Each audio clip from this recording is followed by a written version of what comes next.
Cadillac built exactly one of these, and for the better part of a year, they wouldn't let anyone outside the company near it. Not because it was unfinished, because once people inside the building saw it, the questions it raised were harder to answer than the ones it solved. People have quietly obsessed over renderings of this thing for months online, and almost none of what circulated turned out to be accurate. So before we get into why, stick around through what's coming, because the number Cadillac eventually put on this vehicle might end up being the least surprising part of the whole story. If you're new here, this is the kind of vehicle most channels won't spend real time on worth staying for.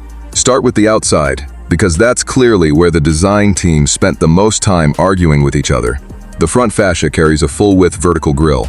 Its slats angled and lit from behind, so the LED strip reads as one unbroken line even from the side.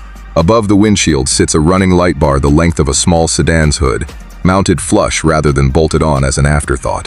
The body wears a pearl white finish with almost no visible panel gaps along the lower skirt, which on something this size is not a small manufacturing detail. It's the kind of panel tolerance you don't expect to see holding up across a body this long. The upper deck's glass wraps up and back in a single unbroken sweep, no visible seam where the windshield becomes the side glass, which means whoever engineered that curve solved a problem most designers never attempt on something built this tall. And here's the one thing worth saying plainly. The ride height is aggressively low for something carrying this much glass and this much weight. Whatever sits underneath that skirt is doing more work than the bodywork wants you to notice. Even the side mirrors carry integrated cameras alongside the glass rather than replacing it outright, which reads like a small compromise until you remember that a vehicle this length needs both the redundancy and the wider field of view. Most engineering teams would have picked one and called it done. Which is exactly where this gets interesting. Because what's hidden beneath that stance is the part Cadillac has said the least about publicly.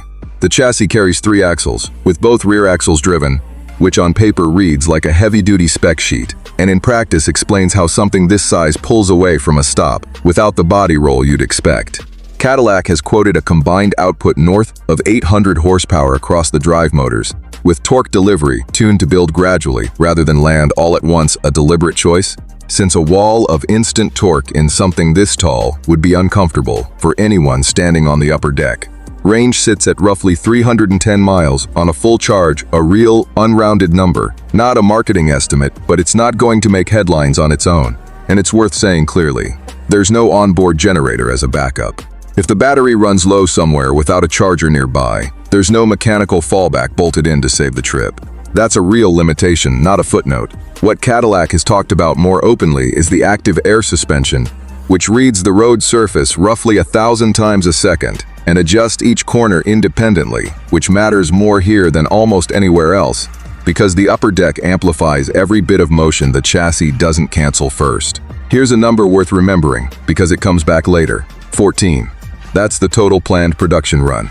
Not a round marketing figure, 14 units. Full stop, decided before a single interior panel was finalized. Step inside and the tone changes completely. Quilted leather on the lower lounge seating.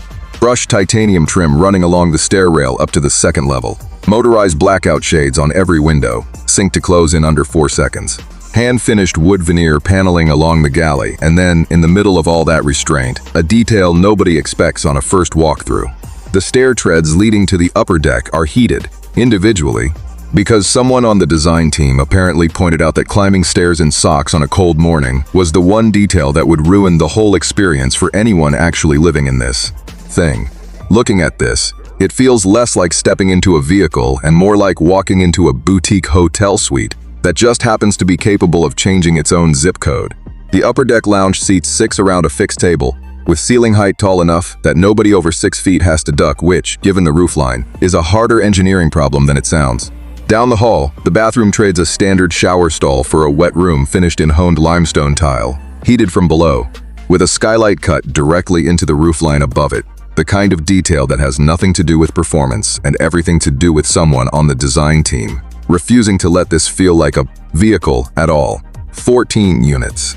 Half of those, according to people close to the program, are already spoken for by buyers with no intention of ever driving one. They're being built as static pieces for private collections.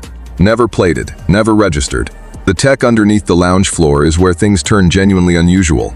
A roof-integrated solar array rated at 2.1 kilowatts, feeds a dedicated off-grid battery buffer, kept entirely separate from the drive battery, which means climate control, water heating, and the galley appliances can run for roughly 4 days without shore power or sunlight, drawing on reserve rather than the pack that moves the vehicle. Here's the insider detail almost nobody's reported.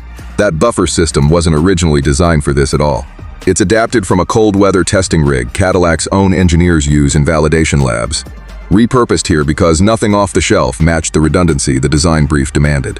It's the kind of solution you only get when a small team is handed a genuinely unreasonable deadline and told to make it work anyway.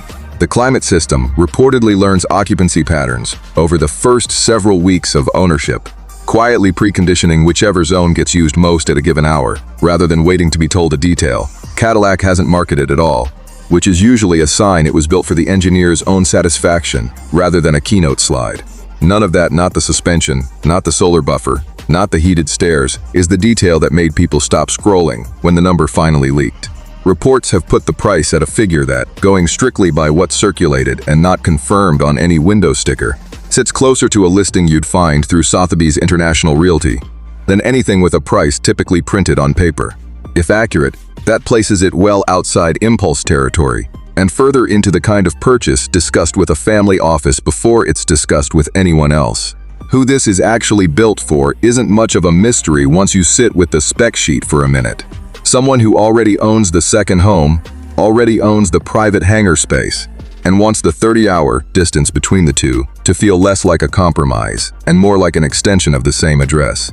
If that's not you, this was never going to be for you, and by capping the run at 14, Cadillac seems to have made peace with that on purpose. If it is you, or you just want to see what 14 people are quietly paying for, stay through what's next, because that's where the whole thing either holds together or falls apart. So here's where this actually lands.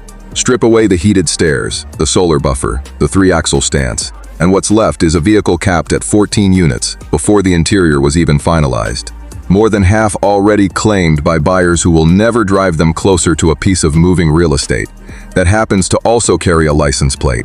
The verdict, if you're asking whether the number matches what you're getting, for the 6 or 7 units still technically unclaimed, you're not really paying for horsepower or range, both good but not extraordinary on their own. You're paying for the fact that only 14 of these will ever exist, and nobody at Cadillac has said what happens once they're gone, which is genuinely unsettling if you're one of the 6 or 7 still deciding, because that window is closing in real time.